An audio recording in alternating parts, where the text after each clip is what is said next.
This podcast is brought to you by Sandlot Partners. One of the things that we realize is GLP-1 drugs actually have tremendous effects on all kinds of things. And do you know why? It's because it lowers inflammation.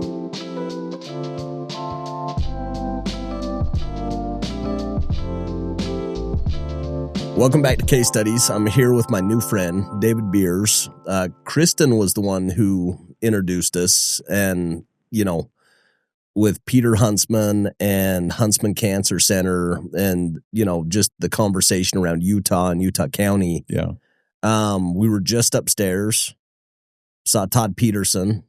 Todd's an investor in a company that you're, involved with. Yeah. And so we'll kind of get into that, but a really fun story, kind of go into academia and then transition through just kind of this entrepreneurial journey that's ultimately led you to where you're at today. And, so anyway, excited to jump in. Thanks for coming in and sitting down. Oh, happy to be here. It's kind of been a long time coming. We've tried to do this. Yeah, we've tried to miss a couple times. Yeah. Yeah.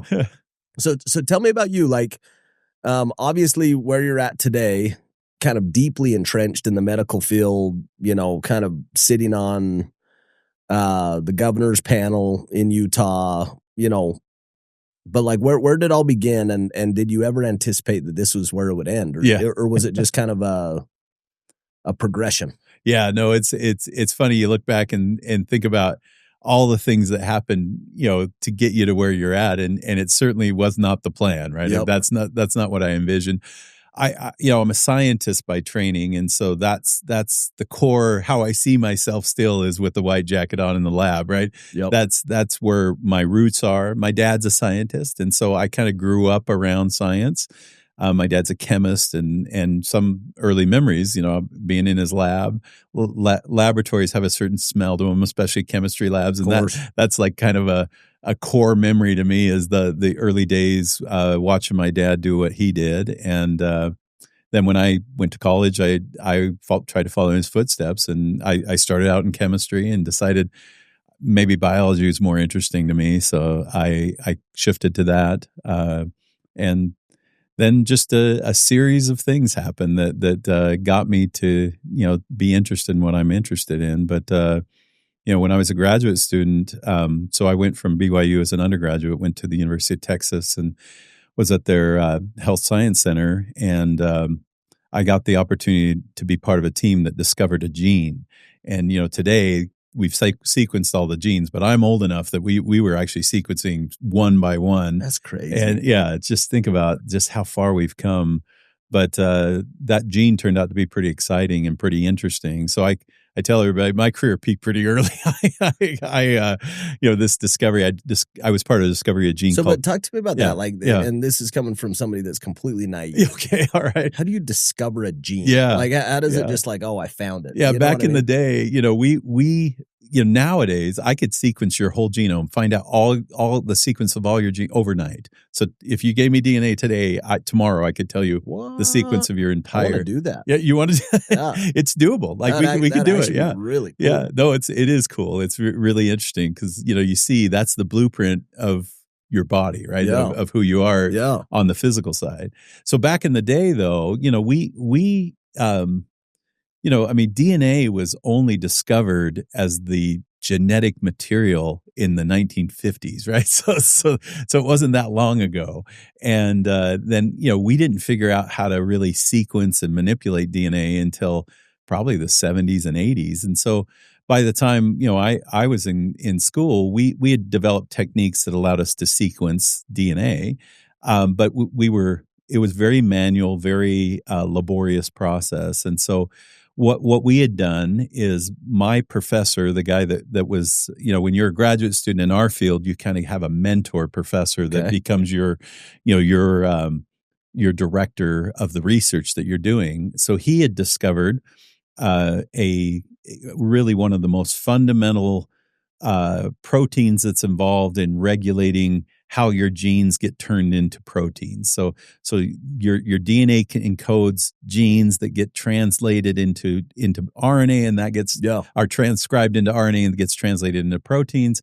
And so he had discovered this gene and this protein that's fundamentally involved in that whole process. And so we had done some some genetic analysis of looking for other proteins that interacted with that protein, and we discovered this new gene. And we didn't know what it did, we didn't know what it was, and so it took a lot of work to figure out what it was. But my role was I was involved in sequencing it, so I literally was by hand. I would mix up a reaction, and I would just take little pieces of DNA, and the way that we used to do it back in the day is we would put radioactive molecules in that would label. So DNA is made up of only four chemicals, and so there's a guanine and a cytidine and a thymidine and an adenine. So GATC is what we say the building blocks of DNA are, and that's the sequence that we're reading, is the sequence of those, just four bases, four nucleotides. That's insane. So that's what we literally had no idea any of this existed until like the 1950s. Mm-hmm. Yeah. That's crazy. Yeah, it's crazy. Yeah. And once we discovered, hey, DNA is the genetic material, it took us a while to figure out how is it, how does that actually work, and how does DNA encode the RNAs, and how does that translate into proteins? So it's really new, like really, really new. And I'm not that old. I'm old enough that this was, a lot of this stuff was its cutting infancy. edge. Like it was cutting edge stuff. It had to have been so exciting. It was to be like studying this at a time where you're like, oh my gosh, like we're discovering fire. Yeah. Like, no, it was. There were days where, so we would run out on these radioactive labeled nucleotides on a gel, and you would actually just read the sequence off. And at the end of the day, I would, and I'd do it by hand. I'd just be like GATC, and that would be the DNA sequence. And by the end of the day, I'd put that into a document, and I'm like, I'm the only person in the world that knows this. Like, there's nobody else in the world that knows this, which is pretty crazy to think about. First person ever to see that in the history of the world. Just nobody had ever seen that before I was doing that. Wow. So that's pretty weird to think about, that you can make a discovery like that. And then it turns out that gene we discovered was called histone deacetylase, and that opened up a whole new field of research. So those are the kinds of things that, like, it's just exciting to be involved in those types of discoveries. Yeah, I can only imagine. Changes everything. Yeah. Like the way we think about You're biology. like a college kid. You're just like just a young kid, right? Yeah, I was in my 20s, But were you always just like brilliant? No. Was it always something that it was just like high IQ? Like was this stuff a gift for you all the way growing up? It's something that I had a natural affinity for. I loved it. I always loved the science classes, and anytime I'm around like high horsepower IQ people, I have so much envy. Yeah. Because it just wasn't me growing up. Yeah. I was like, test taking was a real problem. And so like when you're around people that it was just like they just get stuff, like was that you growing up, like when you did the science classes and when you did this, it just made sense. Yeah, I loved it. And captured you. Yeah, like it really captured me. Wow. And it's funny because I was annoyed that I had to take other like English classes. You and things. just wanted to do that. I was like, you this just is what I want to be do. In the science. Yeah. So once it's funny. I was always a good student, but once I got to be kind of specialized in graduate school, where that's all I did. That's when you were like, I was like, I'm home. This is cool is that? And I love it. I live and breathe this stuff. What I've done systematically in my life is I carve out at least an hour, and sometimes more than that, every single day that I just read scientific literature. I spend just pouring through scientific discoveries. It's amazing. And I love it. Like people ask me, what's your hobby? It's like, that's my hobby. That's what I love to do. I love reading scientific discoveries.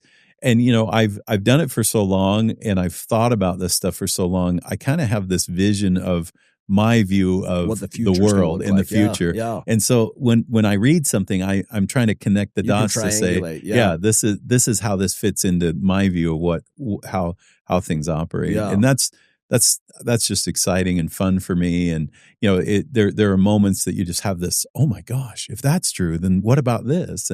And the cool thing about our field is that when you have those kinds of these aha moments, I can go to the lab and figure it out, right? I can design an experiment to say, hey, is this the way it really works? Yeah. And I mean, I can't imagine doing anything else. Like I listen to what other people do. It's like, yeah, I couldn't do that. I just love what I do because it's just, and it's self-fulfilling as well. Cause the stuff we study has to do with the human body and how it works. And we're peeling back the layers to say, well, what's happening here, and why, the big questions that we ask now is, well, why does it stop working? I mean, it's a miracle that our bodies work as good as they do. No, I think about that remarkable. stuff. I think about that stuff all the time. Like, you know, when you actually step back and say, I just got a little cut on my finger and my body just fixes itself. Yeah. Or I have a cold and my body just fixes it. Yep. And all of these things, it's like, it's remarkable. It's miraculous is like an understatement. It is. It's an understatement. Yeah.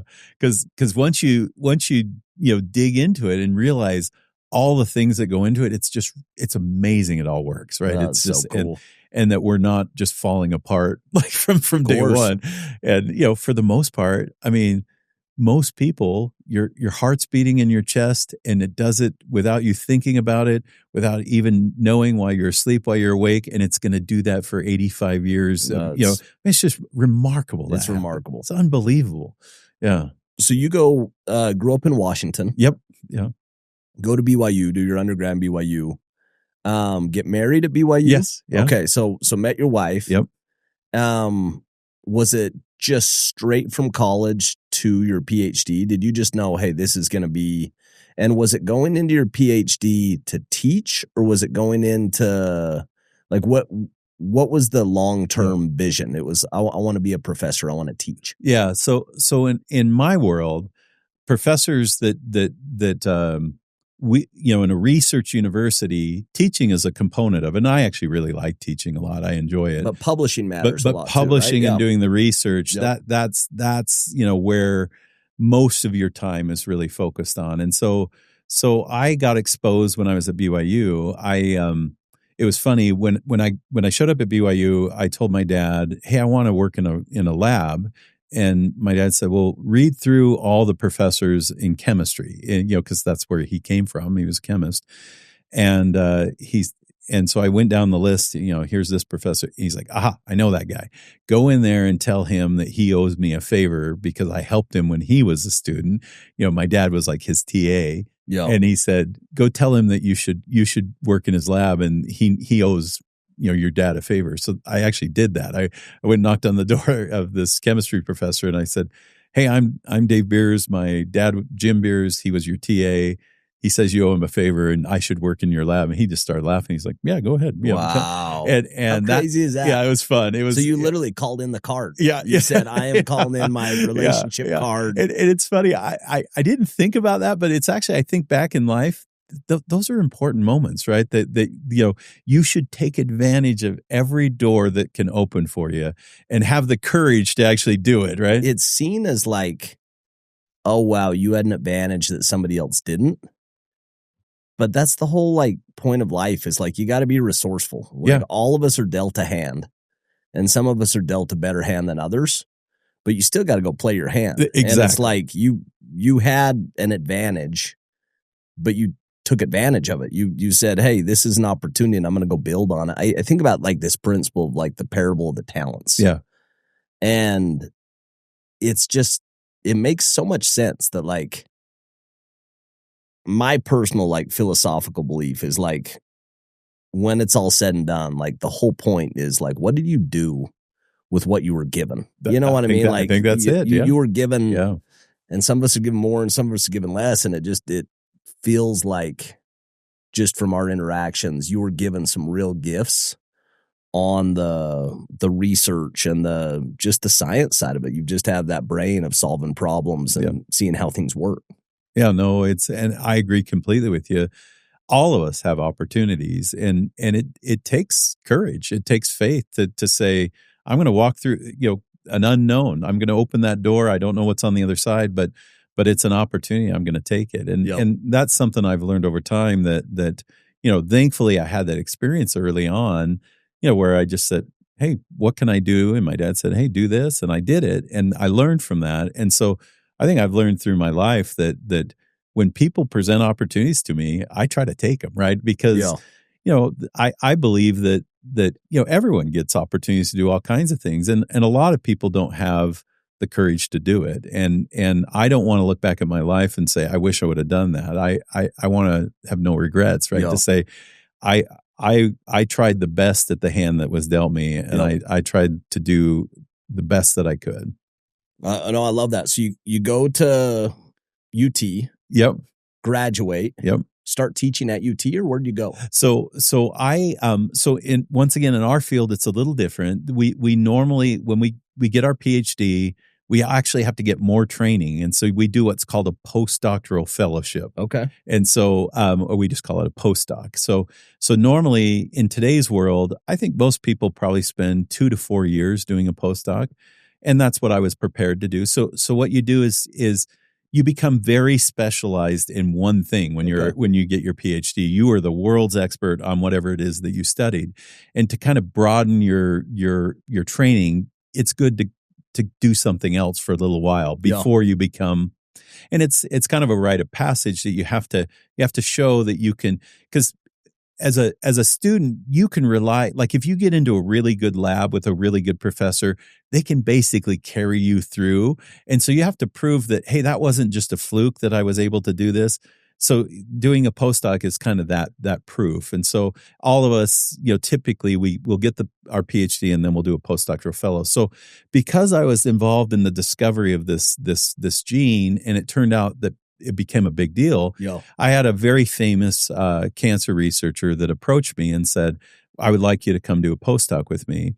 And that was one of the big things in my life. That decision to, he came up out of the blue. I had no idea who he was. I was given a presentation. When you make a discovery like that, you get some accolades. And I think I was given some kind of graduate student of the year award or something. Wow. And so I was presenting something, and this guy walks up and hands me his business card and says, when you graduate, give me a call. And I didn't know who it was, but one of my friends was like, wow, that was cool. That, you know who that guy is. And so I called him and I said, I'd love to. And so I joined his lab. And it's funny because, my intention was, and that was still in Texas, and I was just going to stay there. But he called me literally after working with him for 2 or 3 months. He called me and he's like, hey, we're going to move. I was like, okay, where are we? And he said, and I got you a faculty position. So I was like, so I don't have to do anything? He's like, no, I took care of it. So he became the cancer center director. So like the Huntsman Cancer Institute here, he was the cancer center director at the University of Arizona's Cancer Center. And I didn't interview for anything. He just said, I'm bringing you with me. So we packed up and moved with him, and I became a faculty member. So it was kind of a funny experience. Not many people. I got lucky. Do you ever like step back and just be like, why did this happen? Yeah, all the time. Because and it's funny because he had a big group of people that he worked with in Texas, and I was the only one that went with him. So I mean, Do you guys just have like a special bond? We like, do. What was the? I think he I think he didn't want to destroy what he had built. He had built a big research institute, and he didn't want to just take everybody. And I was young, and so nobody would have cared if I went. Right? Yeah. I think that was just thinking of it as. But he had to have some practically potential in you. But he did see that I had a passion and a desire to we had this conversation the other day. We went on this golf trip. We've got this group of ultra high net worth individuals and founders, and we're having this conversation about it was really interesting dinner conversation. It was 2 questions. What's the greatest gift you've ever received? And then what's the greatest gift you've ever given? And I was thinking hard on it, pretty deep question. Everybody's going around. And my answer to it was the greatest gift that I've ever received was individuals early in my career that believed in me more than I believed in myself and took a chance on me. And, Todd Peterson was upstairs, but he was one of those individuals. Him and Alex, they bet on me, kind of put their reputation on the line for me. They communicated to me that you're special. And at 24 years old, it changed my life. Yeah. And I'm listening to this story about this guy that literally comes and gives you his card. Yeah. And then goes and gets you a job. Yeah. Yeah. And he's kind of saying, I believe in you and you can do it. Yeah. Like, do you look back and just be like, man, he changed my life? Oh, absolutely. I give him so much credit for, pointing me in the direction and saying, here's this opportunity. Wow. And, and I think he's a great mentor. Like, he's done that not just for me. That's pretty special. But I think that for me, I just felt like I'm gonna the way that I pay it back is to show him he didn't make a mistake, right? That this and I think about that. Actually, it's something that I'm conscious that you of, that deliver. Exactly. Yeah. I want to deliver and show him you made the right choice, right? That I was a good person to choose, and it's part of the motivation in my life has been, he took a chance on me, and I want to show him that, hey, that was a good choice. And I love it. And he's still a mentor to me today.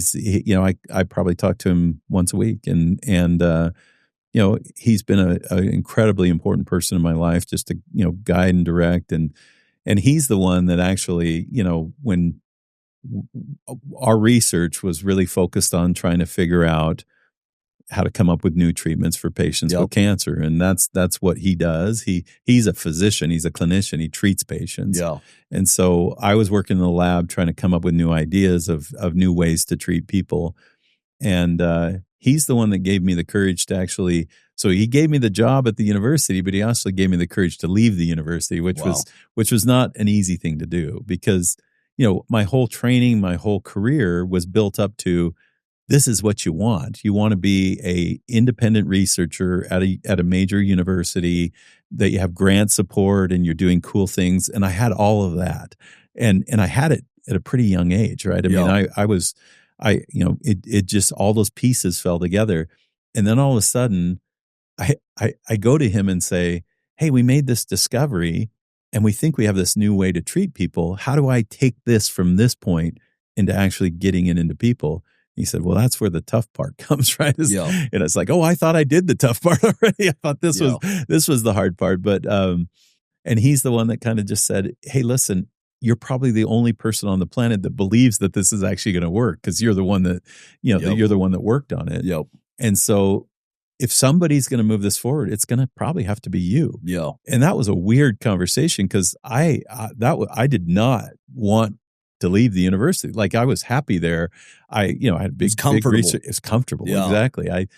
And like I said, I had, when I was starting out as a student and say, this is what I want, I had it all, right? I mean, I had all those boxes. Have you ever read the book, Who Moved My Cheese? Yes. Yeah, exactly. I'm like listening to this, and I'm like seeing this, like, you get to the top of the mountain, this mountain that you're climbing. Like, I can only imagine, like, going to school as long as you went. Yeah, long time. And then doing a postdoc where you're like, I can't wait to just go, like, get into my career, get some stability, get some comfort. I've been moving around, I've been doing, and then all of a sudden it's like, no, you gotta, it's going to be the opposite. The opposite, You're going to go, like, be the founder of a startup, and you're going to go chase it. And the last thing, I mean, I just was like, I have no idea how to start a company. I resisted every chance to learn anything about business. I was like, I want to be in the, science. In the science. And I tried to figure out every way to get around even taking general ed classes that, because all I cared about was science. And then all of a sudden it was like, well, you're going to have to start a company and you're going to have to raise money. It's like, well, who would give me money? How do I do that? And I was very reluctant, but I just felt like, that thing that he told me was, you're probably the only person that can do this, because you're the only one that really believes it. Believes and knows and has the conviction. So thankfully, I was smart enough that I started asking people who can help me, right? And I got a great young, right out of Harvard Business School partner that signed up and said, I believe in you and join you. And I mean, that took some courage on his part. And we moved here, and we thought, well, we know I knew the science. I knew how to at least intellectually Yeah. how to get it. I'd never done it before where I took something from an early stage and get it ready to go into people. But that's what we did, and we got people to believe in us, and people that you know here. So Dallin Anderson, I don't know if you know Dallin, but he was my business partner in my first company, and then James Clark was I didn't know actually that. he was the first person to write us a check. Wow. And James was younger than me, and he writes me a check, and I James and I are really good friends, and I look back and it's just like, why did you do that? That was like that was a crazy he just thing. believe in you, And he's just like, Dave, I just, for whatever reason, I just felt like this guy is going to make this happen. So one of the things that I feel, it's still to this day, I feel morally obligated that when people put that trust in me, I'm just like, I'm not going to fail. I'm not gonna let you down. I'm gonna work my tail off until you get something that, because you trusted. It's a hard thing to write somebody a check out of your own pocket with that kind of money. And what we do is not cheap. I mean, we have to raise millions and millions of dollars, and to have somebody have the trust and say, oh yeah, I think you can do this. It's has that ever been hard for you? Because you take that industry, I'm an investor. I invest avidly. Yep. We're 170 different private investments. I normally shy away from biotech. It's probably a good call. I'm so ignorant. Yeah. I'm so naive that the hit rate is so small. So bad. Yeah. You kind of got to have a portfolio approach, very similar to venture, to be able to, capture. Yep. And you got to have some sort of angle of expertise, which obviously you do. Yep. You have an angle and you've got an in and access. But I think about that and I'm like, raising money to that, it's a certain type of person that you're going to. It's got to be somebody that, when I talked to Todd about, Halia, right? Halia, yeah. Yep. Uh-huh. His thing was just his dad. Yeah. His dad having Alzheimer's. The personal connection, yeah. Kind of feeling more of like this is my contribution. Like philanthropic. More philanthropic angle than anything else, which, hope that it turns into something that's, way more than that. And it sounds like it will, but like, it's just a interesting investment thesis. So you out raising capital, like what's your angle on that? Yeah, no, it's how do you present it? Because you're obviously disclosing the risk. Oh yeah, no, absolutely. And it is hard. I mean, the good thing is people are generally interested in what we do because it affects them, right? Almost everybody. I don't think it's almost everybody. I think it is everybody is impacted by cancer. Yeah. We were just talking, 1 in 2 people are going to get cancer in their lifetime. So between us, it's probably me because I have a family history of cancer, but one of us is going to get cancer. I mean, that's the statistics. So it's easy to connect with people because their moms, dads, grandpa, somebody has been affected by that disease. And Alzheimer's is basically the same. I mean, almost all of us have that connection. So working in an area that has a emotional and a personal connection to people, that makes it a little easier. But then you have to explain to people, listen, people have tried this and it hasn't worked, and we're gonna succeed whether it's failed. I mean, how many times have you heard that as an investor? Of course. And it's really hard. It's hard. A lot of times it doesn't matter. Like, it's not that I don't believe your intentions. Yeah. It's just really hard. Yeah. What you're trying to do is insanely hard. It's really, really hard. Yeah. So, we try to, I think about it the same way you do as an investor, that I never put all my eggs in one basket, right? No. And that's a good way to really crash and burn. And so even from the very first company that I started, we had multiple things that we were working on. And I think that's a key. A lot of scientists will just be such an expert in one thing and just think about one thing. And so, they really, it's either going to work or it doesn't. And I mean, at the end of the day, that's true with every project. But I've always had enough interest in working on lots of things. And so we typically, we try to present to them and say, listen, this looks great.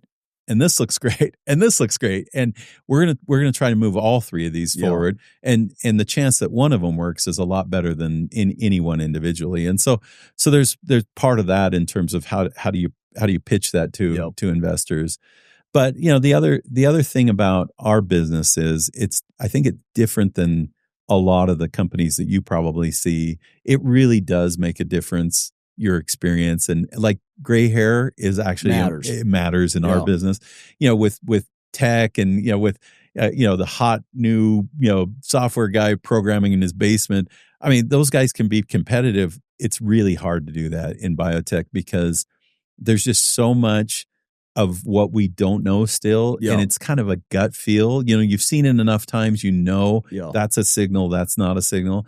And, right now, unfortunately, drug development, especially developing new therapies, is as much of an art as it is a science. And that's hard to say as a scientist to say, I can, even just you saying that out loud, I'm like, that doesn't feel like there's a lot of methodology. It's like, hey, just you figure it out. Like so tell me this, bouncing around a lot of different places. Yeah.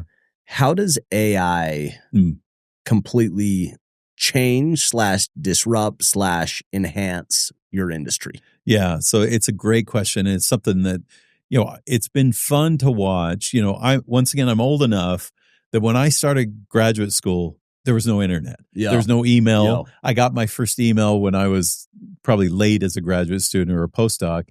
And, so I watched that whole revolution happen, and I thought that is going to be the defining change everything and it did, right? I mean, it did change everything. And I watched that happen. I lived through it, and I thought for my life, that's going to be, what we look back on. And now we're at the beginning of something that probably is the same kind of, and maybe even more impact than the original internet revolution.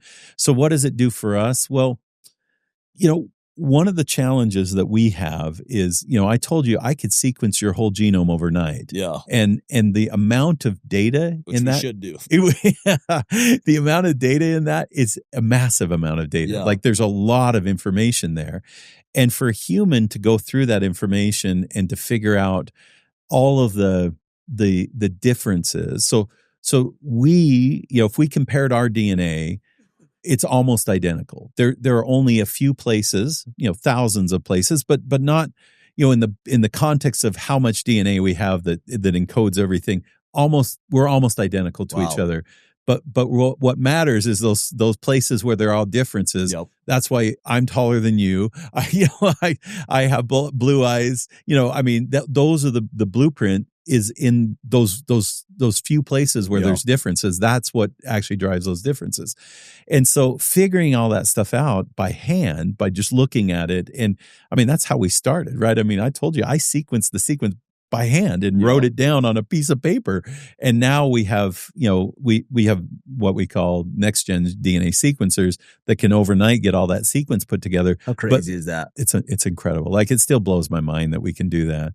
But analyzing all those differences has still been very laborious. And what we're seeing is, fundamentally AI and start training it to say, here's this DNA sequence.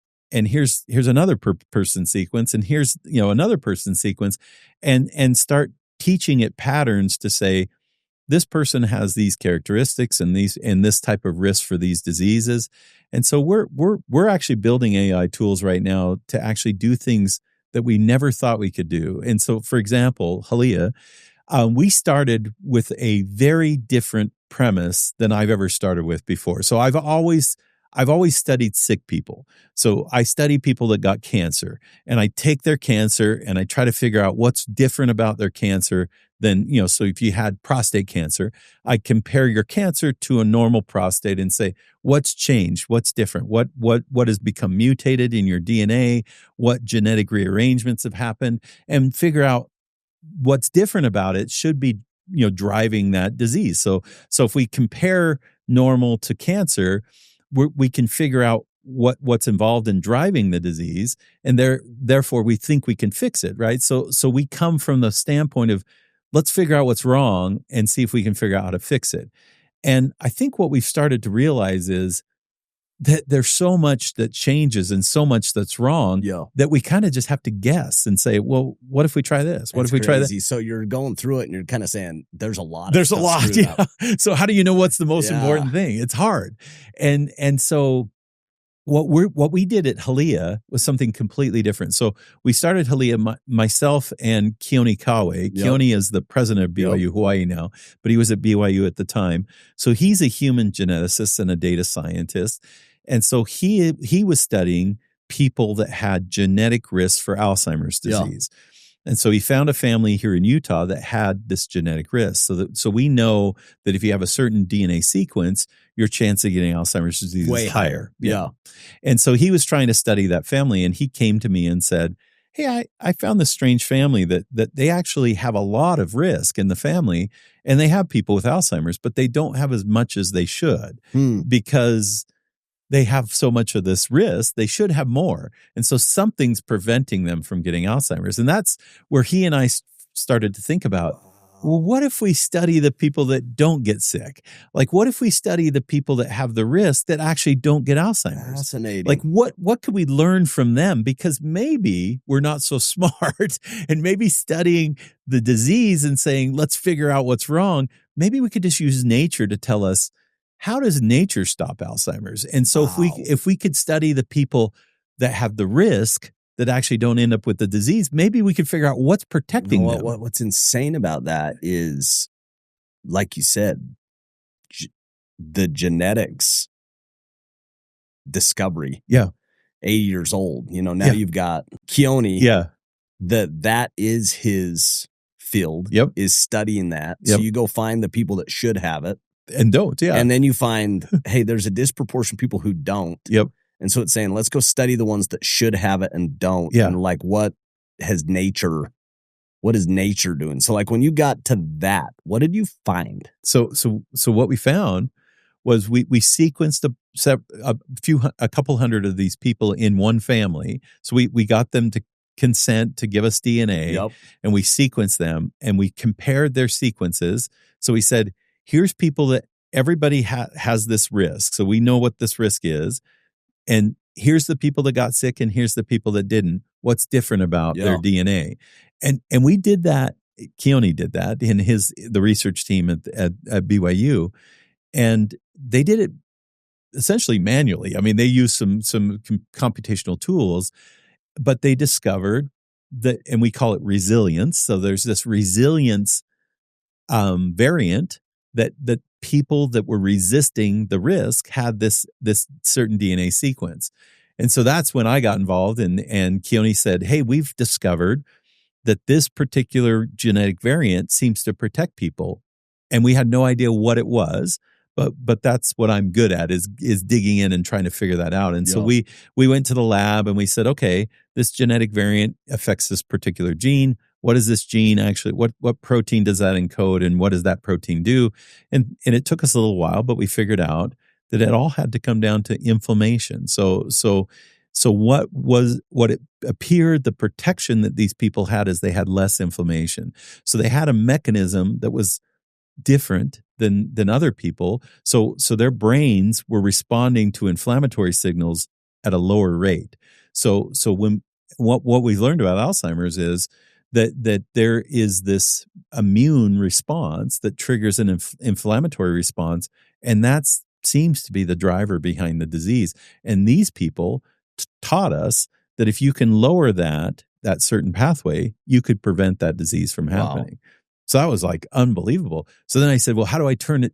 Now can I make a drug that can do the same thing as that natural protection that we discovered? And that's what we've done at Halia. So we've made a drug that can copy the resilience, and now we want to give it to people that don't have it. So we want to find the people that have that risk and give them that protection that they, and we did it based off of following the nature's protection as opposed to looking at the disease. So people have been studying Alzheimer's forever, and they say, oh, look at all these things that are wrong. Yeah. And do you know how many good therapies we have for Alzheimer's?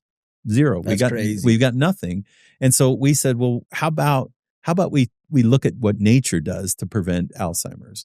And if it works for Alzheimer's, could it work for everything else? And so that's what we're using AI now to speed up that process. Is to speed up that process. So we're teaching it and saying, hey, this is how. That fires me up so much. Isn't that cool? I just had like this, like, I just had this thought of like, how many lives are going to be so much different? Yeah. Because that process can speed up. Yeah. It doesn't need to be a decade, or like that you can speed up those iterations of learning. Yep.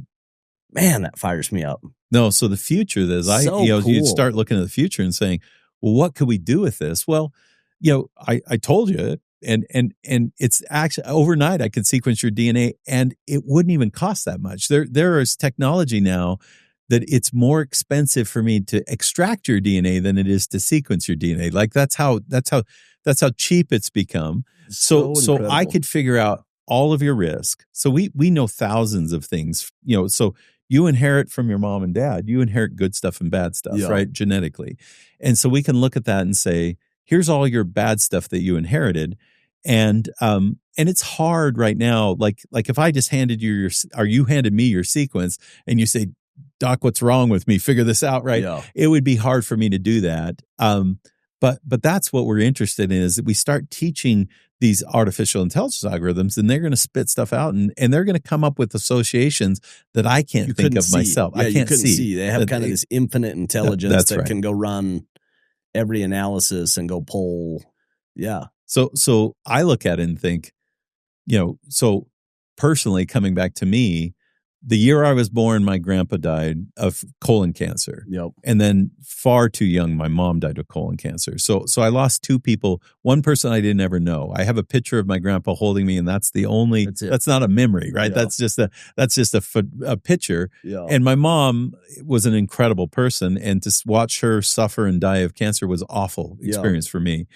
And so I know that in my family, I have genetic risk. I mean, clearly, I have a grandfather that died of colon cancer and a mom died of the same thing. Obviously in your genes. It's in there, right? And so wouldn't it be amazing if I could figure out what that risk was, figure out what the protection for, somebody else that has that risk that didn't get colon cancer. So somebody like my mom, but actually survived instead of dying like my mom did. And if I could figure out what protected them, I could give that to everybody. And that's what motivates me now is because until today, I've not had the tools available to actually even ask those questions, right? So it's kind of a convergence of amazing stuff that's happening. So just, in the past year, we've developed artificial intelligence tools that we can start training to do this stuff. And we've never been able to do that previously. And now we have enough of this genomic data, the sequencing data, and we're going to crazy places. Like we're doing a lot of work in the Middle East because they're sequencing everybody in their country. We're not doing that here, but Abu Dhabi's doing it. It's incredible. Abu Dhabi's sequencing their whole country. They're getting just insane data. They're just generating so much data. And we go over there and say, hey, we have a new idea of how you can take this information and learn how to protect people from getting sick. And it changes the whole mindset of healthcare. Because to be honest, healthcare right now in our country is sick care. It's not healthcare. For sure, you're dealing with the problem, so it's kind of too late. Too late for the most part. Yep. Yeah. It's the guy that I train with, that famous cancer researcher that I trained with. He told me all the time. He said, the best treatment for cancer is don't get cancer, right? Yeah. That's the best way, because once you have late stage cancer, even today, our prospects are not great, right? We're far better than we used to be, and people can live a lot longer. And, my poor mom, if she would have had the same disease, I probably could have kept her alive a lot longer. Yep. But it's still a bad situation. Yeah. And so the future is to keep people healthy. And we've talked, that seems obvious, but we've not had the tools to do that. Because what do you do when you go to your doctor and you say, hey, I've done this, right? I go to my primary care doctor and I say, hey, I have genetic history of colon cancer in my family. What should I be doing to keep healthy? Eat right and exercise. That's the answer for everything, right? Yeah. But what does that actually even mean? Like, we don't even know what eat right means, because we change our mind all the time of eggs are bad for you. Now eggs are good for you. So it just feels like there's so much, uncertainty. But if I can figure this out and I can tell you, you have this risk, but you're okay because you have this protection. Wow. Then, or you have this risk, but I can give you that protection. We got something to do. Yeah. Then everybody becomes interested. Because right now, up until now, I'm not sure why you'd want to know all your because it just kind of freaks you out. Freaks you out. You're just like, you're screwed up in a lot of ways. Exactly. And these are the 15 ways you're going to die. Yeah, exactly. And then, like Chris Hemsworth, the actor, he found out that he has the genetic risk for Alzheimer's.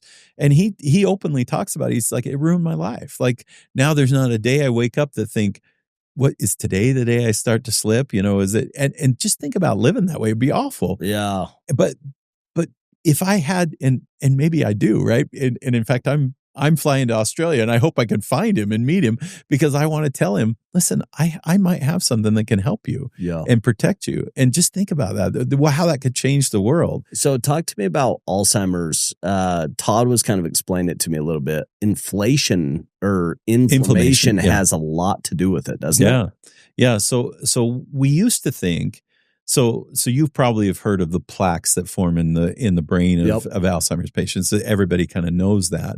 So there's a protein system. It's a natural protein that gets produced, but it starts to accumulate and get deposited outside the cell. And our old thinking used to be that deposition of those proteins was the trigger that actually drove the pathology of the disease, because it was guilt by association, right? We looked at Alzheimer's brains and we said, what's different about, they have all these plaques. So that must be the problem. Well, now we know you can have plaques and you don't have Alzheimer's. So it's not just that. It's part of the equation. It's not that doesn't have anything to do with it. But what we started to realize is that it's kind of a cascade of things that has to happen. So there's dysfunction of, this normal system. And if your brain sees that, so we have kind of immune surveillance function that happens everywhere in our body, and our brain has its own way of doing things. Our brain is kind of a different, we call it an immune privileged site. So the normal circulating immune cells that you're used to, white blood cells and things, they don't go in the brain the same way. So your brain has its own cells in there that kind of take care of that function. And so what we started to realize is that in Alzheimer's patients, they get constitutionally turned on. They get in this cycle where they're always saying there's a problem, there's a problem, there's a problem. And when you turn on an immune response that says there's a problem, the immune system is there to fix that problem. And if they can't find a problem, they're going to make a problem. Right? So that's what when you kind think of self-destructing a little bit. Exactly. And that's what this chronic inflammation, it's a slow burning process. So flame is in inflammation, and it's because it actually, one of the signs of inflammation, you've twisted your ankle and you get redness and swelling and it gets hot, right? And that's because your immune system is responding to that. Well, that's happening in your brain. And you can imagine your brain is a very sensitive organ, and it consumes a tremendous amount of energy, and it's very fine tuned to do certain things. And when you start telling there's a problem there all the time, it'll destroy, and it literally causes destruction of the brain. So we figured out that we've known for many years that Alzheimer's brains had more inflammation, but the question was that a cause or was it an effect? Right? Is it just is it just because your brain is degenerating and therefore you start to get these inflammatory pathways? But I think we're convinced now that it's actually a driver of the disease. It actually is what inflammation. Yep. Yeah.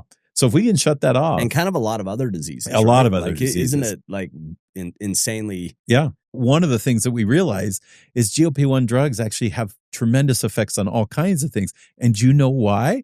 It's because it lowers inflammation. So that was the one that was fascinating with Todd when he was talking about it. He was saying Halia plus a GLP-1, that when they coupled those two results, they were seeing just insane enhancement. That a smaller dose of GLP-1 with Halia was getting disproportionate results, which I was like, oh my gosh, that's like one, like from like a capitalist standpoint, I'm like, that's a massive Yeah. field. Like that's Yeah. everybody, like Yeah. every person in the world. Yeah. But then second, you're like, oh, what a miracle. Yeah. You know, if you could go like turn that on with less side effects, you know. I like when I'm taking it, the more that I take, the more side effects Oh, it yeah. has, you know. Yeah. And so it's like if you could get the benefit without the Having all downside, yeah. No, it's a huge opportunity. So what we discovered and what we know is, you know, it's funny when you think about obesity, and that's where the GLP-1 drugs really started, right? Type 2 diabetes and obesity, which are kind of connected to each other. It's not weight that's the problem, right? You think about just being overweight. It's not that you're carrying too much weight. It's actually what the dysfunction Causes. that's happened in that fat tissue. So if I were to take a biopsy of fat tissue from an obese individual and compared it to a lean individual, the tissue is actually functioning differently. So it's not that it just has you have more of it. It's actually not doing what it's supposed to do. And what we've discovered is that inflammation is the main cause of all the problems of obesity. So what happens is you're infiltrating immune cells. So you have immune cells that circulate in your body, and then you have immune cells that are resident in your tissue. They just hang out in your tissue, and it's part of your natural defense system. Our skin has a bunch of them, right? So because we get bombarded all the time by bacteria and viruses that we get, and our immune system's there to monitor and to take care of it. And inflammation is part of that response. But what happens is in obese individuals is you get this. You store too much energy, and so when you store too much energy, you have these byproducts of that will trigger the immune response to say something's wrong, and then it creates this vicious cycle that it's really hard to get out of. And a lot of people look at overweight people and say, "Oh, just go on a diet." Well, it's actually really hard because their body is not functioning properly, responding the same way. And so it's not just simple enough just to go on a diet. And so what we discovered is if you can get rid of the inflammation in their adipose tissue, it changes the way that the whole thing functions. So we've got, and obviously we're actually testing this in people now, but we've got data in animals to show we can make animals become obese. We can do it in mice or rats. Yeah. And we can show that if we can eliminate the inflammation, we can change all the metabolism problems. Live a lot longer, right? And they can live a lot longer. A lot of it ties to longevity and just like living longer and healthier, which ultimately all these things that you study, the cancer, the Alzheimer's are like, kind of the tail of those kind of problems. So, I mean, we could literally talk about this stuff all day. There's some different topics that I wanted to go to.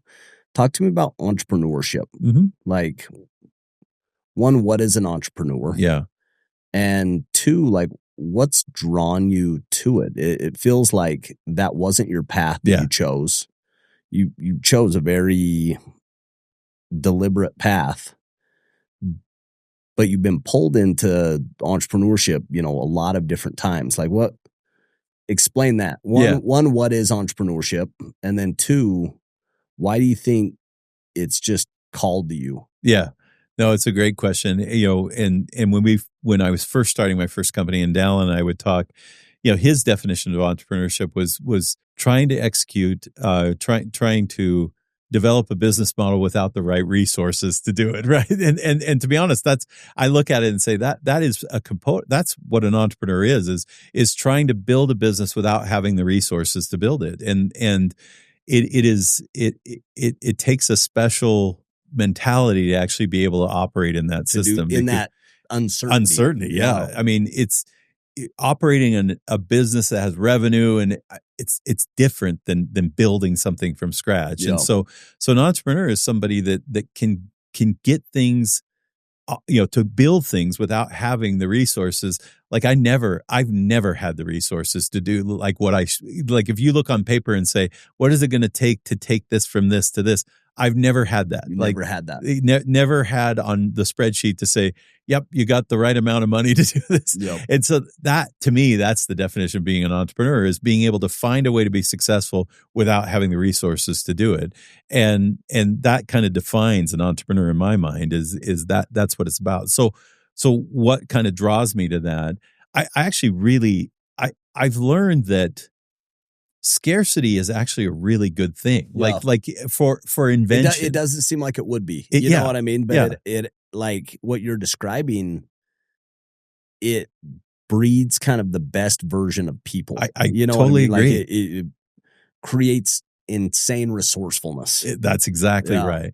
So if I just handed you a bag of cash that's way more than you needed, you would never accomplish anything. Like it's but if I give you a task to say, I want you to do this, and I'm never going to give you enough money to do it, then necessity is the mother of invention, right? It's an old saying, but it's true. That you don't have the resources to do what you're trying to do, so you have to figure out how to do it, and that's where the innovation comes from. And to be honest, that's the fuel that fuels innovative companies is scarcity, right? And tightening up the resources. That's exactly right. And from an investor standpoint, I always think about that as, I want to give them enough money that they're not just freaking out, but I don't want to give them too much money where they're not going to be resourceful and not going to find how to make this thing work. Because I think it does ruin companies when they get too much money. Too much capital. Yeah. It's funny because you would think that not having enough obviously is bad as well. So there's that sweet spot, but the sweet spot's in my mind, way on the side of scarcity. Like I think I've operated best and make the best decisions, the best discoveries when there's scarce times. A lot of scarcity. Yeah. And so, when you fast forward, you've worked on cancer, worked on Alzheimer's. Ultimately, these are the diseases that end people's lives. When you're on your deathbed, what do you want the legacy to be? Like when people talk about David, what do you want them to say? You know what I mean? Like, that's a great question. And I think about, if you have to work every day, I feel what I do makes a difference, right? And I look at it and think, if I can get in, I've worked on projects that, people take drugs that I worked on. And so, without any kind of, exaggeration or hubris, people are alive because of stuff that I did. And that's kind of crazy to think about. Like, that's amazing. But that's what drives me. And so at the end of my life, people are like, well, when's enough? And I'm not going to stop, right? I mean, I love what I do. And my desire is I want to find breakthroughs that extend people's lives and make people's lives better. And so, I think that's what I think back and think that if I can leave this life and having produced things that will make people live longer and be healthier, I can't think of a better thing to do with my life, right? That's what I've dedicated my life to do. And, I've had personal interactions. My own father-in-law got treated with a drug that I worked on. I mean, think about that. How special is that? Yeah, my wife's father. That's incredible. Isn't that weird? That's incredible. Yeah, when I was talking to his doctor and he's like, "Yeah, we're going to treat him with this drug," and I was like, "Oh," he's like, "You know this drug?" It's like, "Yeah, I worked on that drug." That's so crazy. Yeah, isn't that crazy? Kind of mind-boggling. Yeah. I mean, in a different sense, like I worked at Vivint for a long time. Yeah. And we would work with young people and you'd get them skills and then they'd go on and become entrepreneurs and build companies. And there was this sense of pride of like, I contributed in that. And it's different. You're talking about life-saving drugs. But I know the pride that I feel in being a part of people's journeys and changing their life or saving their life. You know what I mean? And so I think that's really special. So talk to me about faith. Talk to me about how faith has factored in the journey. Obviously, come from Washington to BYU, just the sequence of events that we talked about. There's you've got to look back and say, I was guided. At different points in this journey. No, I'm not shy at all about telling people I'm a person of faith. I'm a believer. I believe that there's something more to life than just the stuff that we see around us. So from my very early age, it's a funny story that my mom was an amazing person. She used to read scriptures to us, and when I was little, I wanted to be the brother of Jared. I love that story. In the LDS faith, that was a story I really, really enjoyed. And I loved it so much that I actually have a brother named Jared that I named so I could be the brother of Jared. So That's I have a amazing. younger brother that's named Jared. And that story, if you're familiar with that story, it's a story of faith. That who the brother of Jared was a person of faith that did things using faith as a principle of action in his life. Yeah. And so for me, I've thought a lot about that I and it goes back to something we were talking about earlier, that when I see opportunities, I don't think that those are coincidences, right? I think those opportunities are put in front of us to say, here's a chance for you to show what, whether you have the faith and the courage to do something that gets you outside of your comfort zone, something that take that jump into the unknown. And there's a physical side of that, but there's a spiritual side of it as well, to say, hey, I can do things that I can put that principle of faith into action, and I can say, I believe this, therefore I'm going to do this, Yeah. right? And to me, that's been a guiding principle in my life, that I believe that I believe that opportunities have been put in front of me for a reason, and I want to make sure that I take advantage of those, and I don't regret that I didn't do what I was supposed to do. I believe that there's a mission and a purpose for my life, and I want to figure that out. And part of that is I believe that I can help people live healthier lives, and I think Yeah. that's part of my mission for my life, and that's what I do. So my faith is tied into that. Nah, it's pretty cool. It feels like you're like in the sweet spot of like kind of living what you were put on this earth to go do. Like Yeah. you've kind of developed the skills, and now it's kind of pouring your heart and your soul into like Yeah. bringing the products and it's multiple things. It's the science side, but then it's the business side of like, how do I rally the resources and the people and just all of the resources needed to go take something from an idea to a product that's consumable and can change lives. Yeah, no, absolutely. And then, I've been blessed. We've had some great exits from companies that I've been involved with, and so I also feel like I have a responsibility to try to use those resources to do good as well. And so I think about ways that I can get involved in things that are gonna help people's lives. So talk about a couple of those before we finish up. Really involved with Huntsman. Yeah.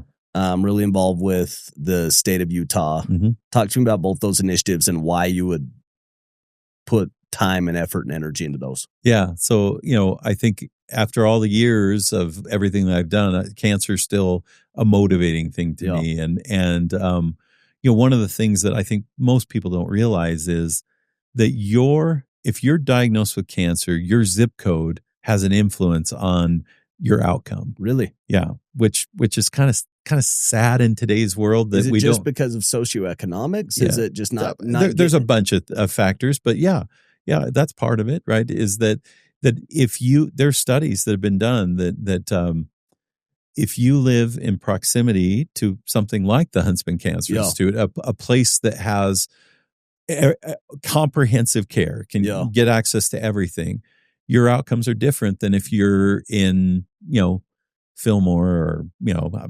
some more rural place. Is that the reason to like bring these hospitals and services and talent closer? Yeah.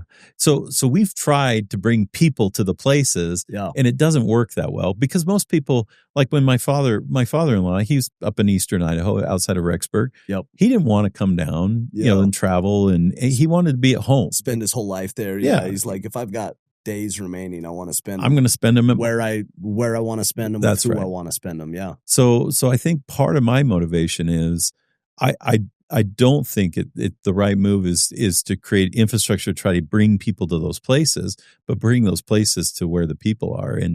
And, I look at Utah County, I'm a Utah County guy. I was born in Provo, right? Yeah, So, I didn't know so that. I'm connected to Utah Yeah. County. And, I just think even driving up I-15, it's a chore, right? It's a lot now, yeah. If you have to do that every day or, Of course. or multiple times a week to go get treatment. And, if I had cancer, I'd do it because I obviously I've got a lot of friends and colleagues and people that I would trust to, so I would do it. But I think most people, even my mom didn't want to drive up there when she got cancer. She wanted to be treated where she lived. And I totally understand that. So when the Huntsman came to me and said, "Hey, we're really interested in trying to build a new cancer institute in Utah County," I just thought that's something I can get behind, right? Yeah. That is something that could change people's lives Yeah. because I know, and not to say that there's not good care. There's plenty of great doctors that can help people, but bringing that kind of one-stop place that has all of that comprehensive care and the research and the trials and all of that stuff, here.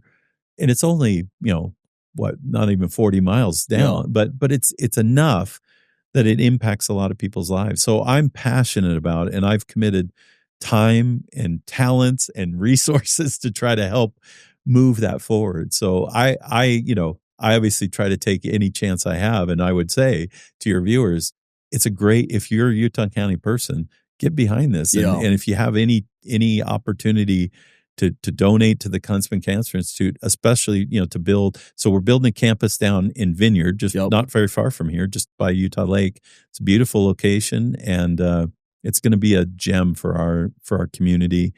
And it's something that, I'm passionate about because, like I said, I've lost people close to me with cancer, and I know that it can make a difference in people's lives. Well, you've got to know that I'm cheering for you. Well, I appreciate it. Anytime that somebody has made money and could choose to do anything, you check the box of kind of needing to pay the bills and stuff like that. And so then you have this choice of like, okay, where do I want to spend my time, money, and energy? There was a Clayton Christensen was kind of a thought leader that was always so inspiring to me. Yeah. And he talks about this concept of you value where you spend your time, where you spend your money, and where you spend your emotional energy. Yep. And anytime where I observe people that have resources and choose to go pour their heart into service and giving and contribution and legacy and giving back, it's always so inspiring to me because that feels like a really fulfilling life. Yeah.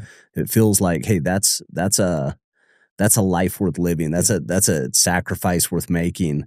And I just think you're going to look back and be really proud. I'm sure you're proud already of what you've done, but I think there's going to come a time where you look back and you say, I'm proud of the life that I lived. And, so for me, I'm cheering for you and the people like you that are solving those problems for the masses. I mean, we were talking about it coming down. It's 1 in 2 people die of cancer. It's kind of all of us. That's how we're going to die at one point or another, is the body shuts down. And so anyway, all these things fire me up, cheering for you. And thank you for coming and spending some time with me. Happy to be here. It was a great conversation.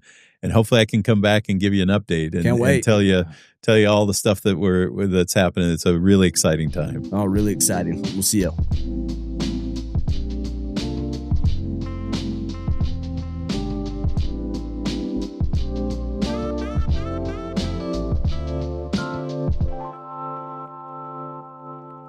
This podcast is brought to you by Sandlot Partners.